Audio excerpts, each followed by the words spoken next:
जी नमस्कार दोस्तों, आप सभी का आपके अपने परिवार आईडी एग्जाम में स्वागत है। तो कैसे हैं आप सभी के सभी। उम्मीद करते हैं कि आप सभी अच्छे होंगे, स्वस्थ होंगे और मस्त होंगे। तो दोस्तों, जैसा कि आप सभी को पता है कि डेली शाम को हम C2 से संबंधित क्लासेस करवाते हैं। तो आज आपका प्रैक्टिस सेट नंबर 4 होगा GK GS का। ठीक है दोस्तों, तो चलिए क्लास को कंटिन्यू करते हैं। और चैनल पे नए हैं तो चैनल को सब्सक्राइब कर बेल आइकन को दबा दें ताकि आगे आने वाले क्लासेस के नोटिफिकेशन आप तक पहुंचते रहें। दोस्तों, पीछे की क्लास जो 3 क्लास GS की हमने करवा दिया है, जिन लोगों ने वो क्लासेस को नहीं देखा है तो चैनल के प्लेलिस्ट में जाकर के देख सकते हैं, या इसी वीडियो के डिस्क्रिप्शन में उन सभी क्लासेस का आपको लिंक मिल जाएगा। तो चलिए कंटिन्यू करते हैं आज की क्लास को। आज का फर्स्ट क्वेश्चन हमारा है, बिहू नृत्य इनमें से किस राज्य से संबंधित है? बिहार से, उत्तर प्रदेश से, असम से या राजस्थान से? यहाँ पर आपका ऑप्शन नंबर सी राइट हो जाएगा। असम से बिहू नृत्य संबंधित है। ठीक है दोस्तों, चलिए देखते हैं अगले क्वेश्चन को। अगला क्वेश्चन है, आनुवंशिकता का नियम दिया था तो मेंडलीफ ने दिया था, पावलोव ने दिया था, कोह ने दिया था या मेंडल ने दिया था? तो आनुवंशिकता का नियम मेंडल के द्वारा दिया गया था, तो ऑप्शन नंबर डी राइट हो जाएगा। चलिए बढ़ते हैं अगले क्वेश्चन की ओर।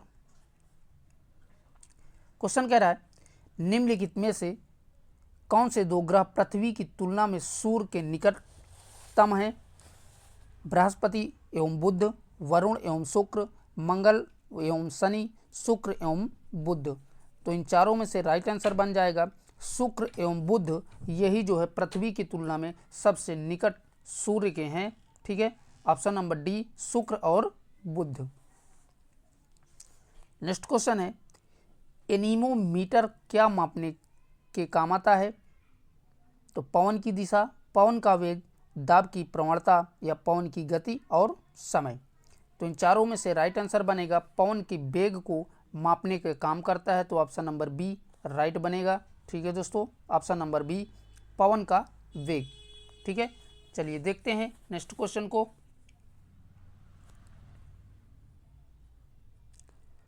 नेक्स्ट क्वेश्चन कह रहा है, सत्यमेव जयते लिया गया है, तो बताइए भैया सत्यमेव जयते कहाँ से लिया गया है? पहला कह रहा है कंठो उपनिषद से, दूसरा है एरोवेद उपनिषद से, तीसरा कह रहा है मांडुयो उपनिषद से, और चौथा कह रहा है मुंडो उपनिषद से। तो राइट आंसर हो जाएगा ऑप्शन नंबर डी मुंडो उपनिषद से लिया गया है। मोस्ट इंपॉर्टेंट क्वेश्चन है, कई एग्जामों में ये पूछा हुआ क्वेश्चन है। ठीक है, चलिए बढ़ते हैं अगले क्वेश्चन की तरफ। क्वेश्चन कह रहा है, भारत में सोने के सिक्के का प्रचलन सर्वप्रथम किसने किया था?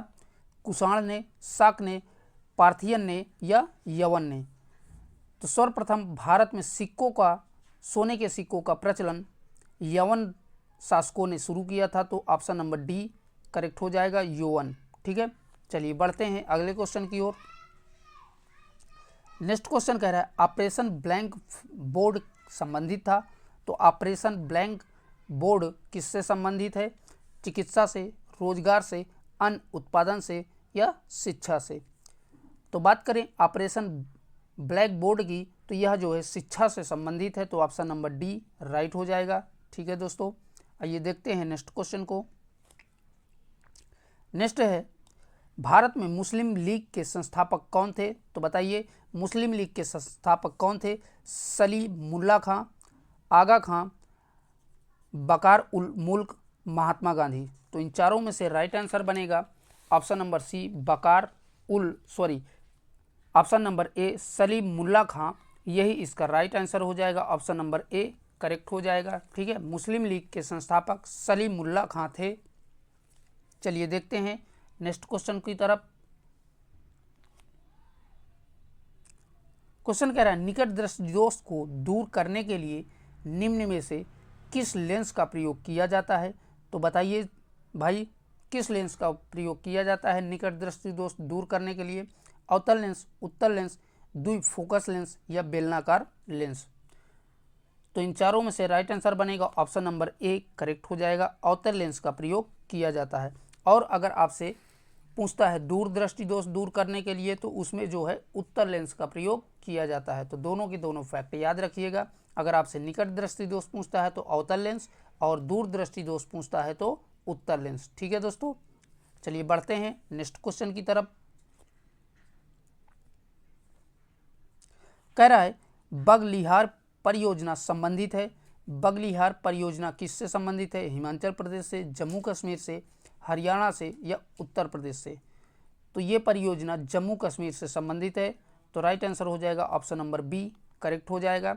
दोस्तों टाइपिंग में थोड़ा मिस्टेक हो गई है, सभी में ए ही हो गया है, तो आप लोग जो है केवल अपने आंसर पे ध्यान दीजिएगा। इसका सही जवाब हो जाएगा जम्मू कश्मीर। ठीक है, आइए देखते हैं अगले क्वेश्चन को।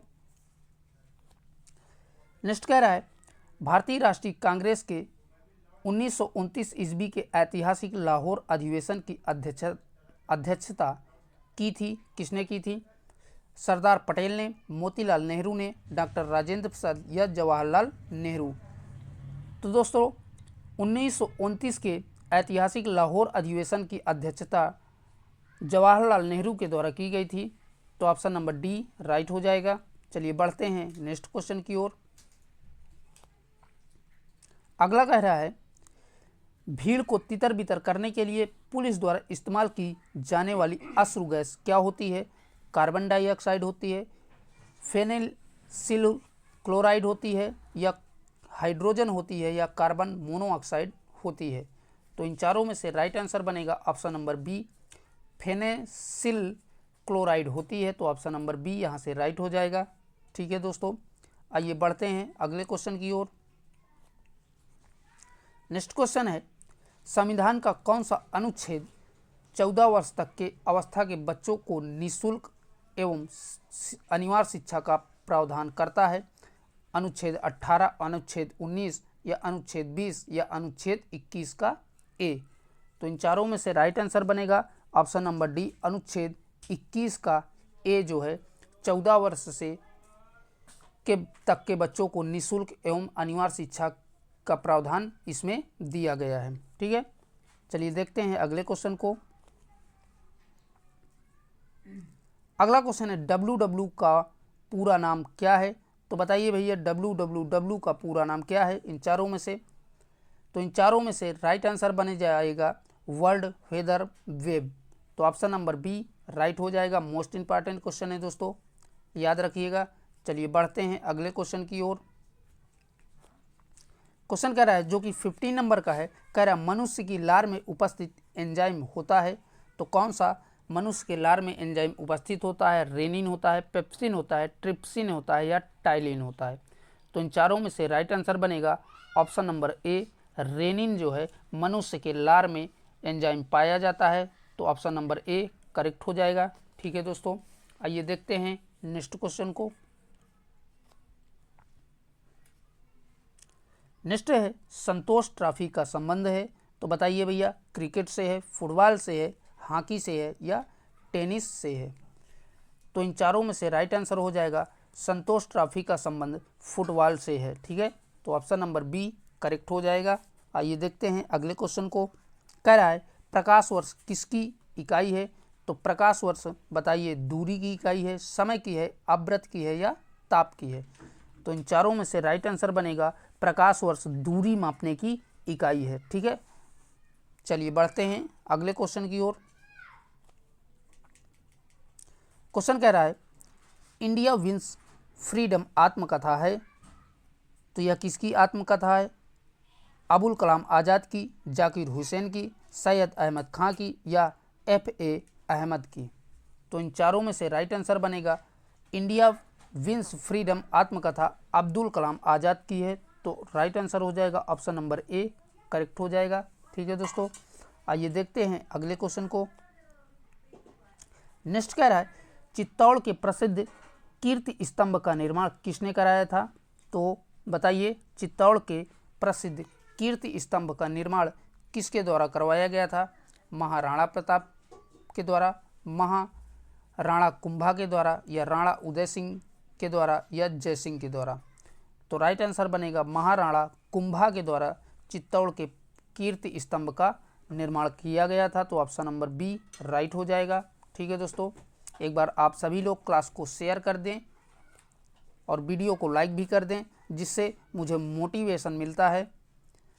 तो नेक्स्ट क्वेश्चन कह रहा है, किस संशोधन के द्वारा संविधान में भारतीय नागरिकों के लिए मूल कर्तव्यों को जोड़ा गया था? तो ये भी इम्पॉर्टेंट क्वेश्चन है दोस्तों। तो इसमें कह रहा है किस संशोधन के थ्रू जो है भारतीय नागरिकों के लिए मूल कर्तव्यों को जोड़ा गया था, बताइए। 40वें संविधान संशोधन में, 41वें संविधान संशोधन, या 42वें संविधान संशोधन, या 44वें संविधान संशोधन? तो बात करें मूल कर्तव्यों की, तो मूल कर्तव्य 42वें संविधान संशोधन में जोड़ा गया था भारतीय संविधान में। ठीक है, तो ऑप्शन नंबर सी यहाँ से राइट बनेगा। चलिए देखते हैं अगले क्वेश्चन को। नेक्स्ट क्वेश्चन है, निम्न में से किस फसल के लिए प्रति हेक्टेयर पानी की सर्वाधिक आवश्यकता होती है? तो बताइए, प्रति हेक्टेयर पानी की आवश्यकता सर्वाधिक किस फसल को होती है? जौ को, मक्का को, गन्ना को, या गेहूं को? तो बात करें इन चारों में से, तो राइट आंसर बनेगा मक्का को जो है प्रति हेक्टेयर पानी की सर्वाधिक आवश्यकता होती है। तो राइट आंसर हो जाएगा ऑप्शन नंबर बी। ठीक है दोस्तों, चलिए बढ़ते हैं अगले क्वेश्चन की ओर। नेक्स्ट कह रहा है, पर्यावरण दिवस मनाया जाता है। आप सभी को पता होगा कि पर्यावरण दिवस कब मनाया जाता है? 14 नवंबर, 5 जून, 1 अप्रैल, या 11 जुलाई? तो यहाँ से राइट आंसर हो जाएगा ऑप्शन नंबर बी, 5 जून को विश्व पर्यावरण दिवस मनाया जाता है। और साथ ही बता दें 11 जुलाई को विश्व जनसंख्या दिवस मनाया जाता है। तो ये भी कई एग्जामों में पूछा हुआ क्वेश्चन है कि जनसंख्या दिवस कब मनाया जाता है? तो 11 जुलाई को जनसंख्या दिवस मनाया जाता है। ठीक है, तो ये दोनों के दोनों याद रखिएगा। इस प्रश्न का आंसर 5 जून हो जाएगा। चलिए देखते हैं अगले क्वेश्चन को।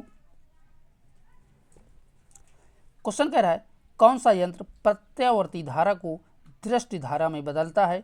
तो बताइए, कौन सा इनमें से यंत्र है जो प्रत्यावर्ती धारा को दृष्टि धारा में बदलने का कार्य करता है? ट्रांसफार्मर, डायनोमो, दृष्टकारी, या जनरेटर?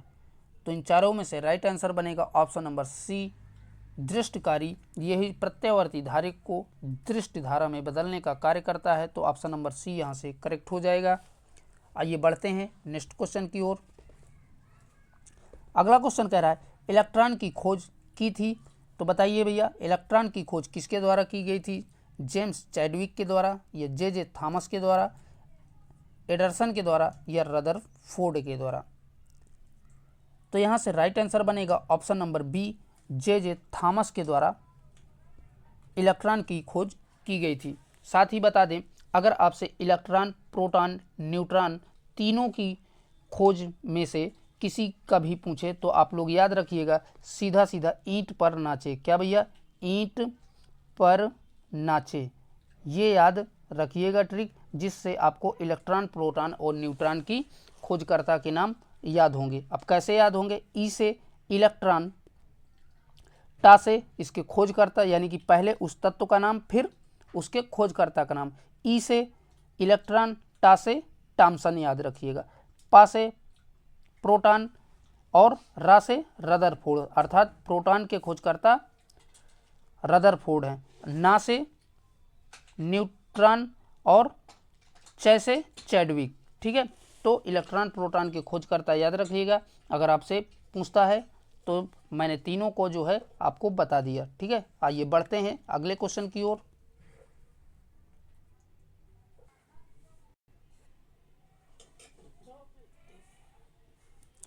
नेक्स्ट क्वेश्चन है, कह रहा है, खिलाड़ी अपने मांसपेशियों की शक्ति बढ़ाने हेतु निम्न में से क्या लेते हैं? तो क्या लेते हैं? ग्लूकोज लेते हैं, इंसुलिन लेते हैं, या एनाबॉलिक स्टेरॉइड्स, या एपिनेफ्रिन लेते हैं? तो इन चारों में से राइट आंसर बनेगा option number C, anabolic steroid लेते हैं। ठीक है, तो ऑप्शन नंबर सी यहाँ से राइट हो जाएगा। ठीक है दोस्तों, यहाँ से आप लोग सोच रहे होंगे पहला नंबर कैसे स्टार्ट है, कि आपके एक सेट में केवल 25 क्वेश्चन से ही आते हैं। तो हम 25 करके 50 क्वेश्चनों को कवर करेंगे। ठीक है दोस्तों, तो नेक्स्ट क्वेश्चन है, किस विटामिन की कमी से रतौंधी बीमारी होती है? तो इसके ऑप्शंस इस प्रकार हैं, विटामिन के की कमी से, विटामिन ई की कमी से, विटामिन बी की कमी से या विटामिन ए की कमी से।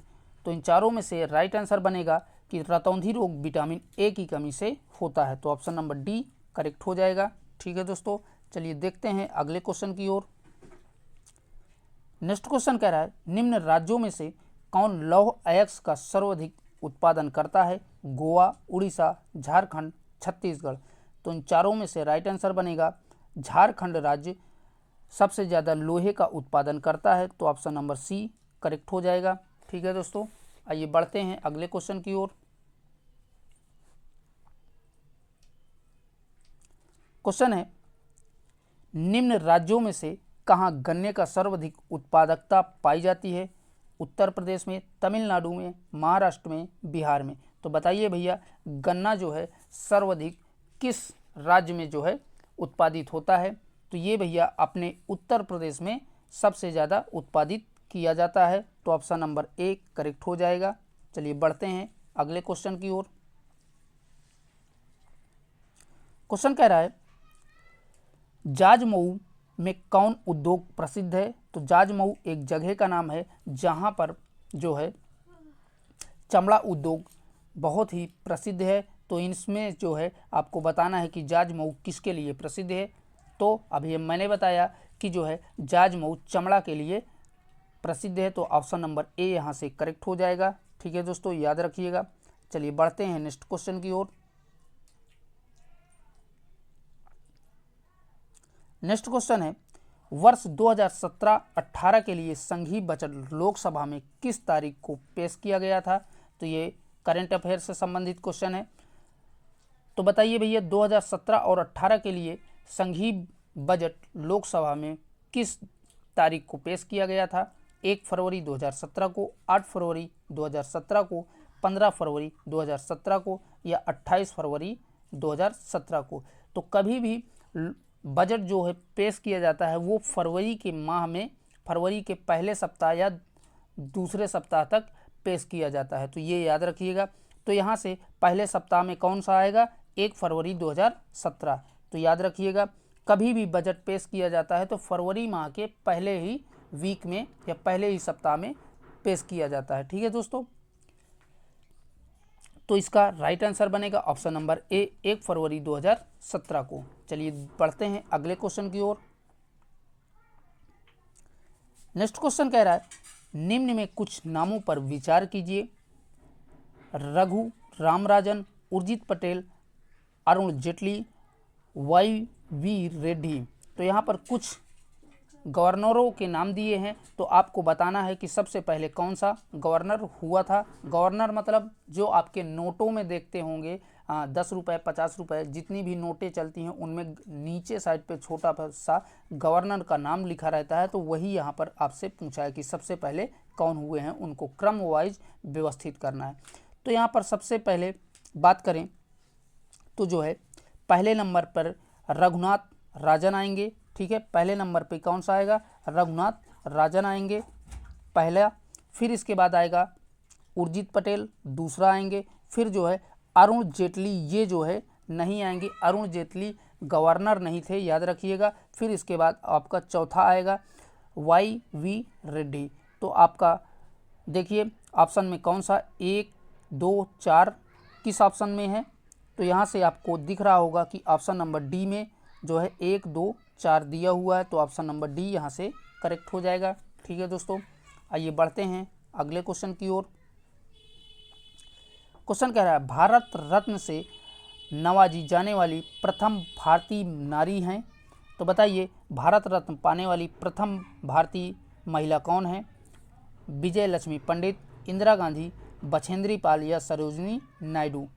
तो राइट आंसर हो जाएगा option number B, Indira Gandhi Bharat Ratna पाने वाली जो है सबसे पहली भारतीय महिला हैं। तो ऑप्शन नंबर बी करेक्ट हो जाएगा। ठीक है दोस्तों, चलिए बढ़ते हैं नेक्स्ट क्वेश्चन की ओर।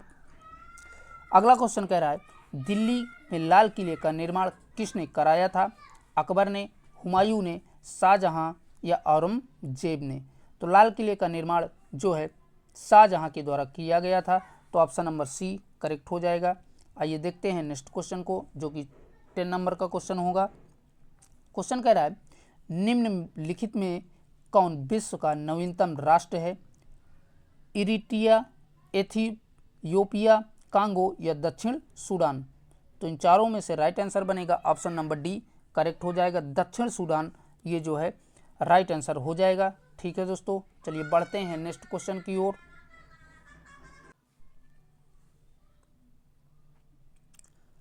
नेक्स्ट क्वेश्चन है, कह रहा है ISI का पूरा नाम क्या है? जैसे आप कोई सामान लेने जाते होंगे उसमें ISI का मोहर लगी होती है, तो वही है कि ISI का पूरा नाम क्या है।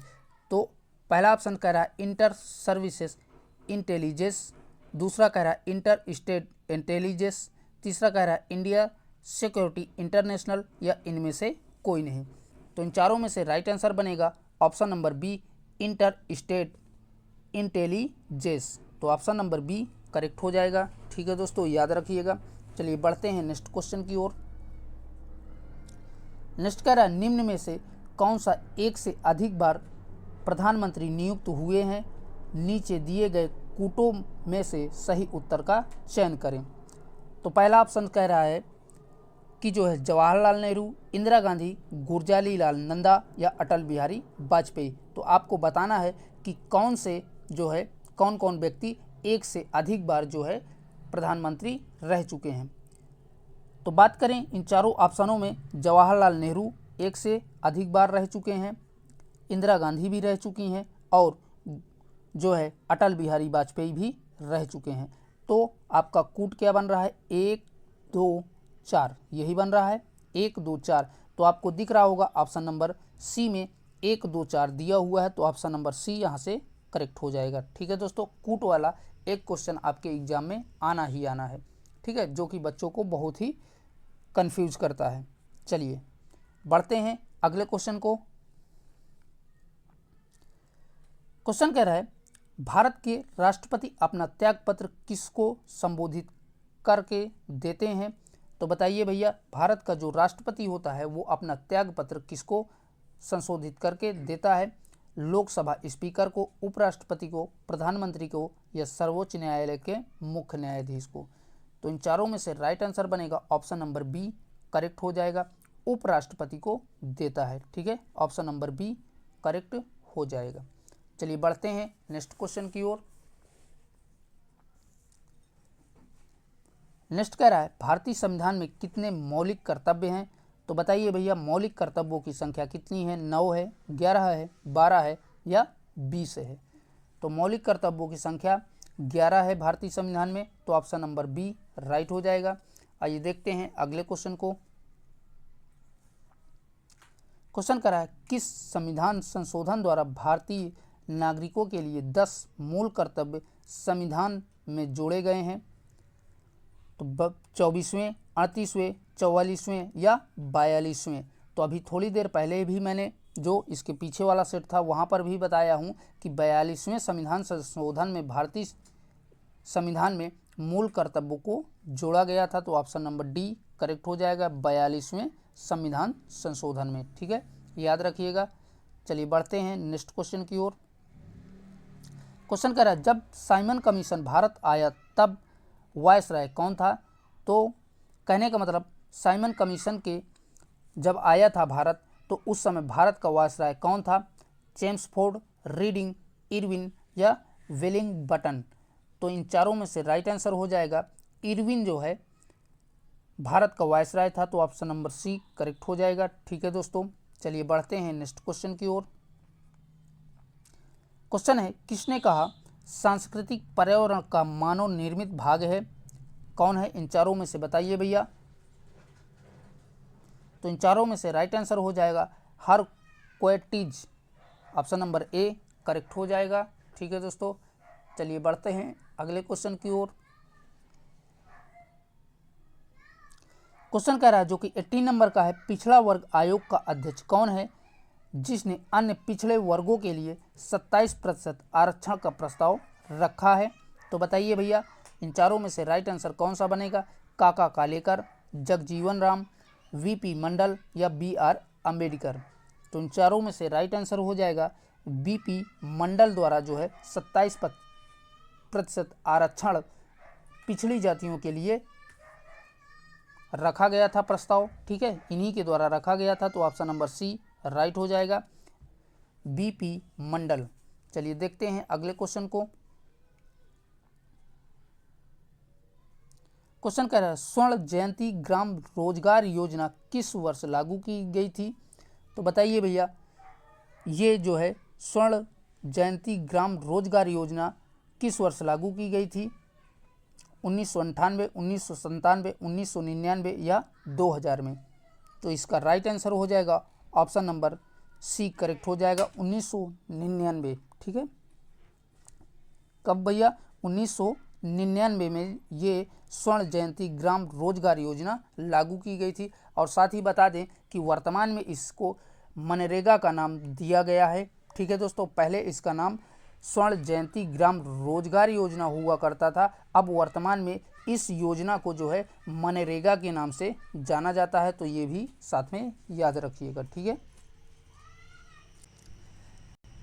नेक्स्ट क्वेश्चन है भारतीय राजनीति में सर्वोदय शब्द का प्रयोग सर्वप्रथम किसने किया है? विनोबा भावे में, राधा कमल मुखर्जी, M.K. गांधी या नरेंद्र देव? तो इन चारों में से राइट आंसर हो जाएगा M.K. गांधी द्वारा राजनीति में सर्वोदय शब्द का प्रयोग सर्वप्रथम किया गया था। तो ऑप्शन नंबर सी करेक्ट हो जाएगा।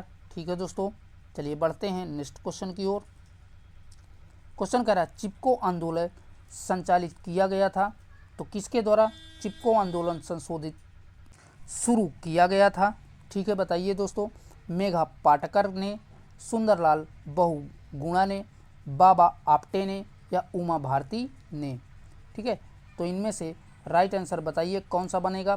तो ऑप्शन नंबर बी करेक्ट हो जाएगा, सुंदरलाल बहुगुणा ने जो है चिपको आंदोलन जो है संचालित किया था। चलिए देखते हैं अगले क्वेश्चन को।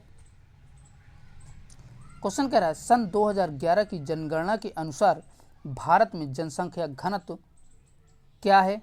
तो बताना है भैया, 2011 की जनगणना के अनुसार भारत में जनसंख्या घनत्व क्या है? 367, 382 या 247 या 236?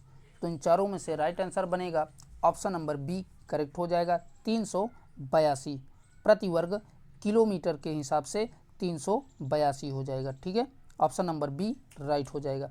आइए बढ़ते हैं अगले क्वेश्चन की ओर। नेक्स्ट क्वेश्चन कह रहा है ग्रामीण रोजगार के लिए जवाहर रोजगार योजना की शुरुआत किस वर्ष की गई थी? 1959 में, 1979 में, 1969 में या 1989 में? तो इन चारों में से राइट आंसर बनेगा ऑप्शन नंबर डी, 1989 में। ठीक है, याद रखिएगा कब भैया? 1989 में, 1989 में। ठीक है, चलिए बढ़ते हैं अगले क्वेश्चन की ओर। नेक्स्ट कह रहा है ग्रामीण रोजगार के लिए जवाहर रोजगार योजना की शुरुआत, ये तो हो चुका है, अभी ही हमने करवाया है, रिपीटेड है। चलिए अगले क्वेश्चन को देखते हैं जो कि 24 नंबर का है। कह रहा है भारत में ग्रामीण और शहरी जनसंख्या के बीच अनुमानित अनुपात है। तो बताइए भैया, भारत में जो है ग्रामीण और शहरी जनसंख्या का क्या अनुपात है? 4:1 है, 6:1 है, 7:2 है या 8:3 है? बताएं फटाफट। तो इनमें से राइट आंसर हो जाएगा ऑप्शन नंबर ए, 4:1 है। ठीक है, चलिए बढ़ते हैं नेक्स्ट क्वेश्चन की ओर। अगला जो क्वेश्चन है, जो कि लास्ट क्वेश्चन होगा आज का, संगम साहित्य का संबंध किस क्षेत्र से है? दक्षिण भारत से, पूर्वोत्तर भारत से, मध्य भारत से या इनमें से कोई नहीं? तो बता दें संगम साहित्य का संबंध दक्षिण भारत से है। तो ऑप्शन नंबर ए करेक्ट हो जाएगा। ठीक है दोस्तों, तो दोस्तों आज के लिए इतना ही। वीडियो को ज़्यादा से ज़्यादा अपने दोस्तों में शेयर करें और चैनल को अभी तक आप लोगों ने सब्सक्राइब नहीं किया है तो प्लीज़ उसे भी सब्सक्राइब कर लें। फिर मिलेंगे एक नई क्लास के साथ, तब तक के लिए बाय बाय, टेक केयर।